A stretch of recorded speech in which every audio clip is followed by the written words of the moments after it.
자, 오늘은 좀 흥미로운 투자 제안서 하나를 같이 뜯어보려고 합니다. 남산 파트너스가 내놓은 홍콩 IPO 펀드인데요. 과연 어떤 내용인지 지금부터 속속들이 파헤쳐 보겠습니다. 순서는 이렇습니다.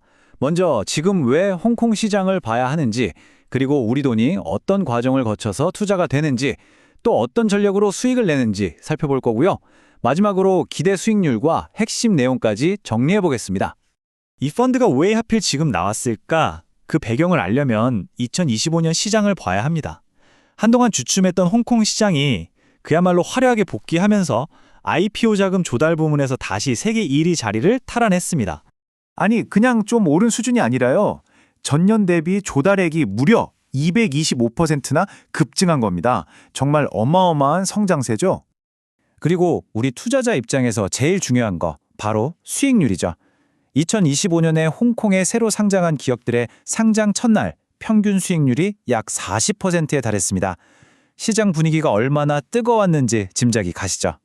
그렇다면 대체 무슨 일이 있었길래 이렇게 시장이 되살아난 걸까요?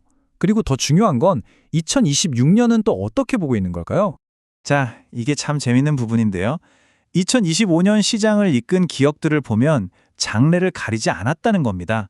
글로벌 배터리 대기업인 CATL부터 전통적인 광업회사, 또 버블티로 유명한 미쉐, 그리고 요즘 가장 핫한 AI 분야의 미니맥스까지 정말 다양한 산업에서 성공 사례가 나왔어요. 그럼 2026년은 어떨까요? 전망을 보면 단순히 상장 기업 수만 늘어나는 양적 성장을 넘어서고 있습니다. AI나 반도체 같은 소위 딥테크 기업들이 시장을 주도하면서 아예 시장의 체질 자체가 바뀌는 질적 도약이 일어날 거라는 기대가 아주 큽니다. 자, 그럼 이제 가장 궁금한 부분 중 하나죠.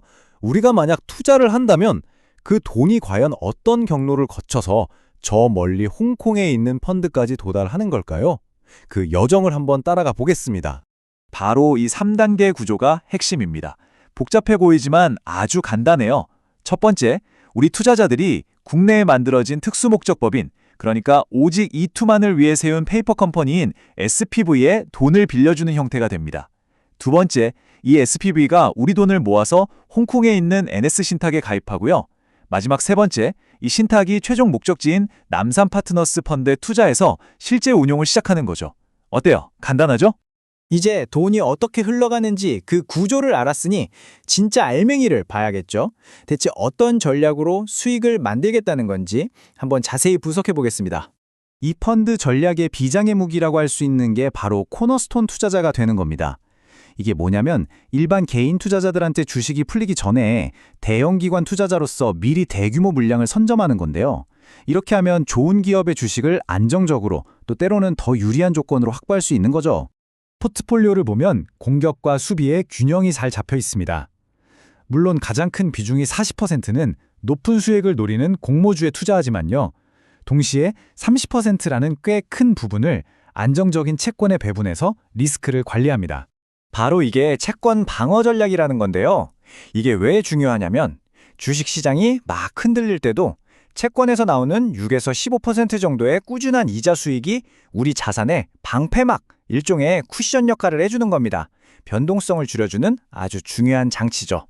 자, 그럼 이론은 이쯤 하고, 그래서 실제로 어느 정도 수익을 기대할 수 있다는 건지 시뮬레이션 결과랑 구체적인 투자 조건들을 한번 따져보겠습니다. 시뮬레이션을 돌려보니까요. 3년 누적 순수익률이 홍콩 IPO 모델이 19.4%로 비슷한 한국 IPO 모델의 17.8%보다 살짝 더 높게 나왔습니다. 이걸 연 복리로 환산하면 약 6% 정도 수준이네요. 투자 옵션은 투자 기간에 따라 세 가지가 있습니다. 딱 봐도 아시겠지만 1년짜리 A 클래스보다는 3년짜리 C 클래스가 기본으로 약속하는 수익률이나 추가로 기대할 수 있는 수익률이 더 높죠. 당연히 돈을 더 오래 묶어두는 만큼 더 좋은 조건을 제공하는 구조입니다. 수수료 구조는 좀 눈여겨볼 만한데요. 약속한 기본 수익률까지는 성과 보수를 아예 안 떼가요. 그걸 넘어서는, 그러니까 초과 수익, 여기서 말하는 알파 수익에 대해서만 20%를 가져가는 구조입니다. 이건 투자자 입장에선 꽤 합리적이라고 볼 수 있죠. 자, 그리고 아마 오늘 내용 중에 가장 중요하고 또 가장 명심해야 할 부분일 겁니다. 이 상품 원금 보장 안 됩니다. 다시 말해서 시장 상황에 따라 투자 원금을 잃을 수도 있다는 점, 이건 반드시 알고 가셔야 합니다. 그럼 지금까지 살펴본 내용들 머릿속에 딱 정리될 수 있도록 핵심만 다시 짚어보겠습니다. 자, 정리합니다. 왜 투자하는가? 부활하는 홍콩 시장의 성장 가능성 때문이죠.